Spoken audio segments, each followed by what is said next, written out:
সবাইকে জোহার আমার নতুন একটা ভিডিও মে তাদের সবাইকে স্বাগতম জানাহি। আর এইদিকে এই যে চালগুটি লে লিখে আমি এখন পিঠা বানাই আহি। আর বিহু বিহু লাগে আহে রান্না করে, বিহু বেশি দিন নাই খেয়ে বিহু আসি পালই। আর এদিকে বানাতে আহি। আর এটা ভাত খোয়া চালকের পিঠা বনাই, একদম নরম নরম ফুলর ফুলর একেবারে সহজ আহে মানে বানাতে এটা। আর এদিকে এই যে বানাতে আহি এখন আরো সান টাইমে কোনো একটা খাতে মন করে নাই জানো, তো ওই বলে কি আমি এখন এদিকে পিঠা বানাই আহি। আর এই দুইটা বানা হয়ে গেলে এখন আরো সেকেন্ড বার দিয়ে আহি। আর তেলটা বেশি দিওলা है ना, কারণ সেইটা থোড়াটা এরকম করে হিলাই আর সাইড করে আরো হিয়াই দিয়ে দিব। আর একটা একটা দিলে তো বহুত সময় লাগবে, कोई बोली के धमाधम से जल्दी जल्दी बनाए ही।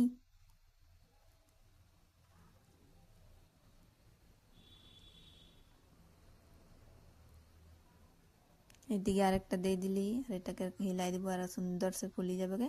আর তোদেরকে ভাঙাইকে দেখাহি হো। এইদিকে এই যে একদম গোল গোল ফুলল ফুলল আর একেবারে নরম নরম পিঠা। এইদিকে ভাঙাইকে দেখা দিচ্ছি এই যে একদম ভিতরটা পুরা সুন্দর সে সিজি যা है। আর ভিডিওটা দেখিকে ভালো লাগলে সে লাইক করতে নাই ভুলাবি। আজকের ভিডিওটা এতটাই আমি সমাপ্ত করছি। Bye bye.